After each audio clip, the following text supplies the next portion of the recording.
Hey guys, EBPMAN here, and today we're going to do an unboxing review and setup of the Zmodo Torch. Let's check it out.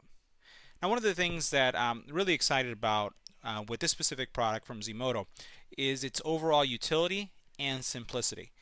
Most of us would like to have a security camera in our home, and we find that the complexity associated with putting it together and installing it could be overwhelming.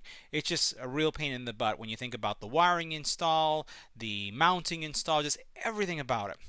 Well, with this product, if you can screw in a light bulb and you can attach two cables, that's all you need to do. Let's check it out.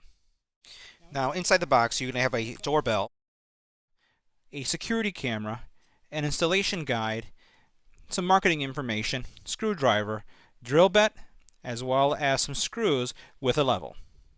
Now, while this area here could be concerning for some, and you're like, wow, looks really complex, because you have a drill bit, you have all these things associated with it, it really comes down to this when you think about that drill bit. If you have an existing doorbell, all you're going to be doing is replacing your doorbell with this specific solution. And if that's the case, you may not need the drill bit at all.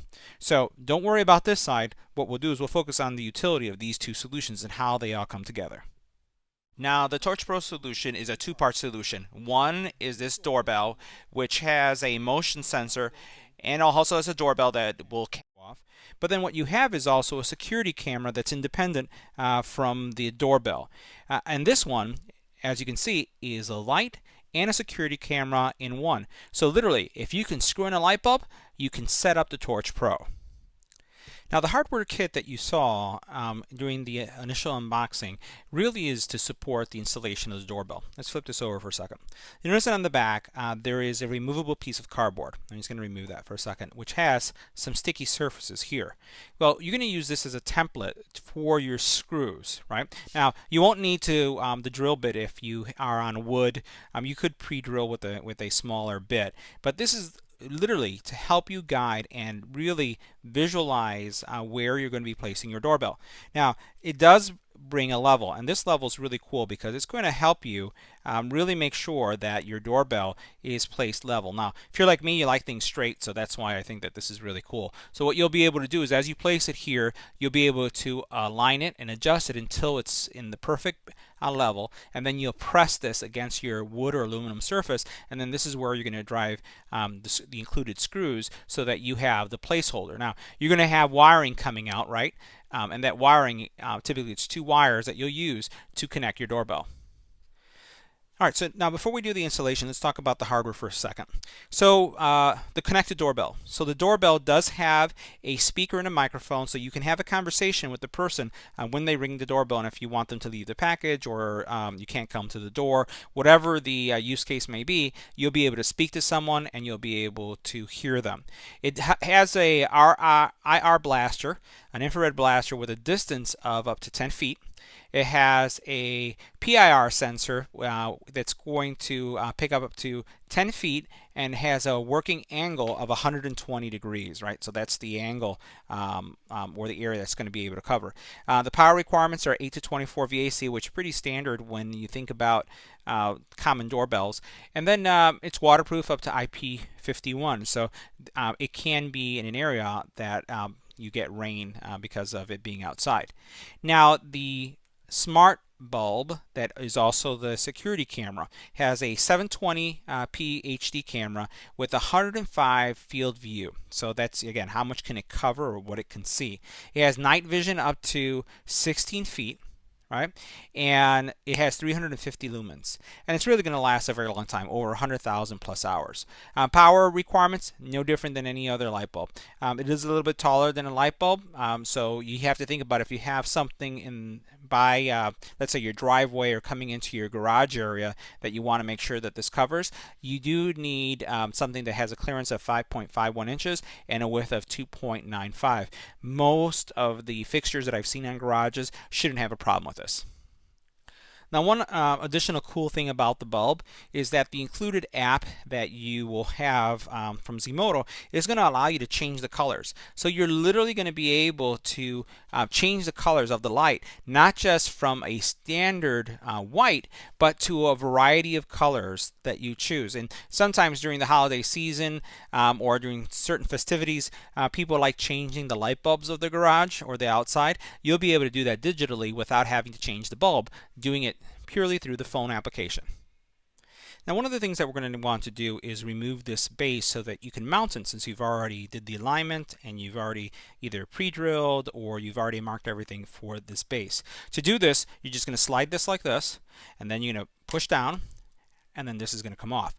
Now, this is going to align with the surface that you've used this template for, and this is the template that we saw a couple seconds ago, right?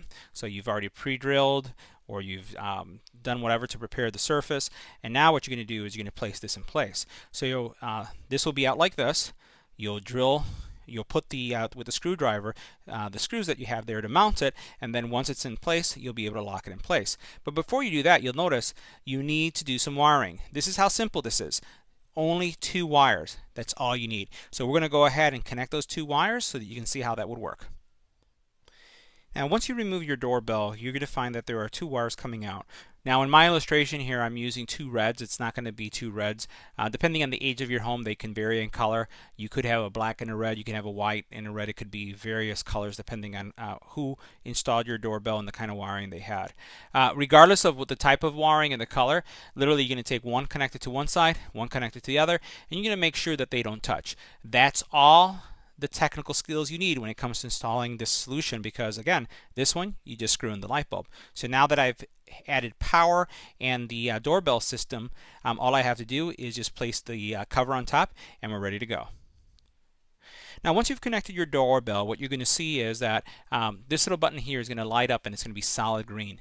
After a couple seconds, it's going to be flashing like this. Everything is okay. Now we're just ready to connect it to your network, and also get the bulb connected and working. Now, depending on the phone that you have, Android or iPhone, you're going to go into the appropriate marketplace. You're going to look for the Zmodo app, and then you're going to install it. Now that we have our doorbell powered and it's ready for configuration, so that you can see how everything works, I'm going to screw in this light bulb. You would do this by your garage, or you'd want to put your fixture. I'm putting it right here. So that you can see how everything works. So I've connected it to this, and what we're going to do is we're going to power it up and then get everything all connected. Now, so that you can see how everything works together, I've connected the torch to this bulb socket outlet. You would put this obviously by your doorbell, by your garage, wherever you want to have this in your fixture. So what we're going to do is we're going to power it up so you can see what the experience is going to be like. Now, once you power it up, it's going to start cycling through colors. It's going through red, blue, green, yellow, fuchsia, and it's now back to green. And what it will do is, just like this one is pulsing in green, it will eventually start pulsing in green, communicating that it's ready to pair. So we're going to let them both start pulsing and go back to the app. So now, as you can see, the bulb is flashing green, and it's also very similar to what's happening here with the doorbell. So the next step is to connect these to the app. Now, I've logged into the app. I have multiple Zmodo cameras, and all I'm going to do, and this is all you'll do, is once you set up your account, is hit plus. Now, once you hit the plus sign, you'll want to choose Z-Link. I'm going to do that. And you'll choose the number of devices you're going to connect. And this is pretty standard. If you've ever installed a Zmodo product, it's going to walk you through the same process. What we're going to do is connect to a Wi-Fi network, and you'll notice that it says look for ZMD SAP. And the ZMD SAP network is actually these devices. So we're going to be connecting to the device through our Wi-Fi settings on our phone, and then what we'll do is we'll configure them. So now, as you can see in my Wi-Fi, and it's going to be different for every phone, you'll notice that it states that I'm connected to ZMD SAP. Now, once you go back to the app, it's going to ask you to enter the SSID for the network that these devices are going to connect to, and to enter the password as well. So I'm going to put in my SSID and my password for these devices to connect. Now, once you enter your SSID and your password, it's going to take a couple seconds just to set up.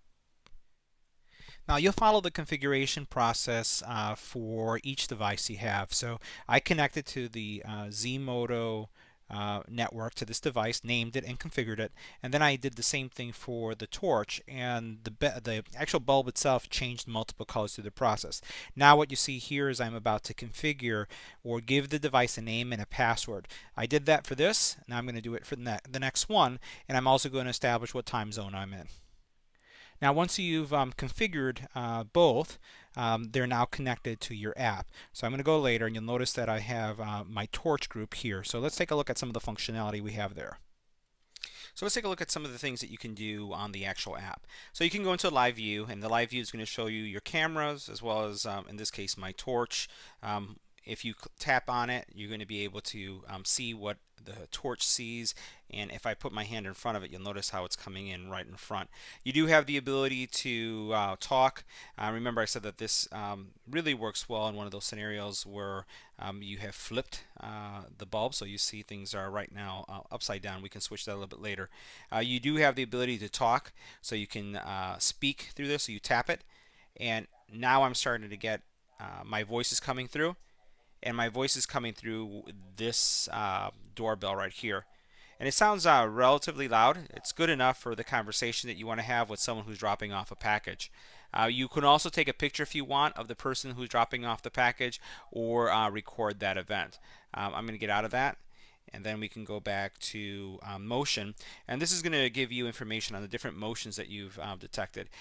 So you have all motions, answered motions, and then just general motions that have taken place.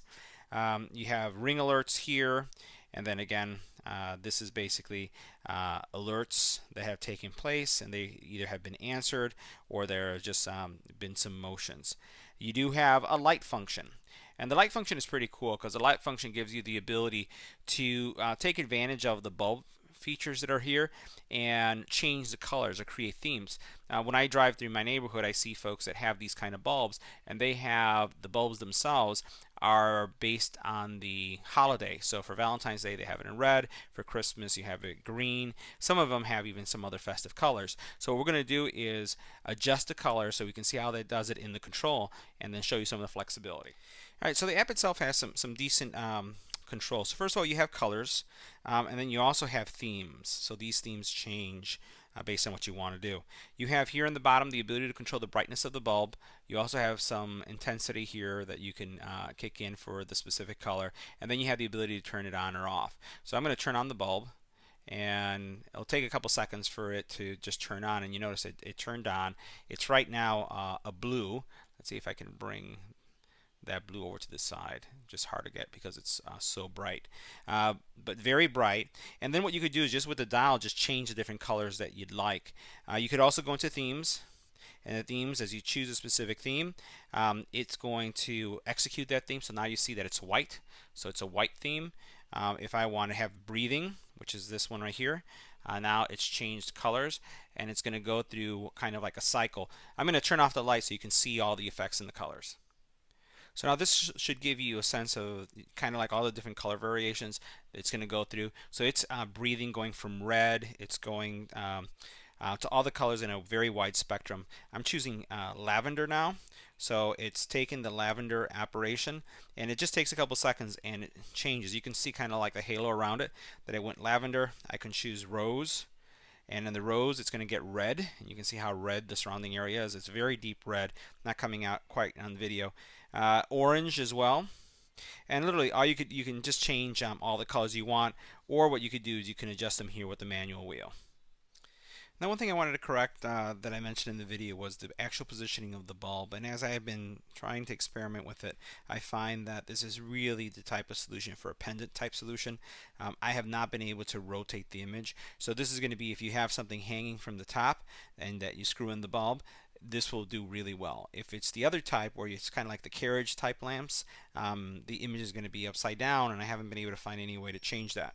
So one thing to point out though, I wanted to show you what the quality of the image looks like. So I have this box propping up the bulb, pointing in this direction so you can see what it sees. So here you see the image, and the image is it's a good image. So you're able to, as you can see, zoom in by hand. You can actually see what's on each side. So I'm just moving with my finger, and that's kind of like the wide angle of what it can pick up. So it can pick up a pretty decent area as you're moving around. And remember, you can just take a picture of it. You can actually record it, or this is in the event that you're talking to somebody. So nice image quality.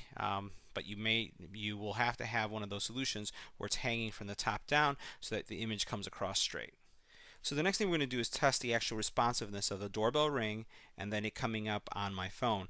I'm using an AT&T phone, not connected to my Wi-Fi, so this is going to be as realistic as possible. So let's go ahead and press that button to ring the doorbell. And then what we're waiting to see is how quickly it will come up. That was pretty fast, so I'm going to go ahead and accept it. And now as soon as I accept, I should now see the image, which I see here. And just to prove that we're seeing an image, you can see my hand come in front of it. And I can actually hear my voice coming through the doorbell itself. So I can have a conversation with that person, I can take a picture of the person, or I can record this event. So pretty fast response time. Now the next thing I wanted to show you is what a night shot would look like. So here I've rang the doorbell. The light is on, simulating like if you were outside. The light is on because it's nighttime. And now you can see kind of that the image is not in color, but more of a grayscale. I'll put my hand right here, see if I can get it into the shot. You can see it right there. So it's not in any way color. Let's see if I can get my band in there. Yeah, you can see how the band is not coming across. And I can still speak with the person, but I can see the person as well, which is really important. So this is what your view would look like. And so far the response is pretty good. So this concludes my review and installation of the Zmodo Torch. You saw a very simple installation. All it takes is 2 wires and some screws to connect it to your wall, and then you plug in a light bulb and you're set to go. If you have any comments or questions about the product, leave it in the comment area below. If you like the video, give it a thumbs up. Don't forget to hit that subscribe button, and if there's a video over here that interests you, please click on it and check it out. Thanks for watching.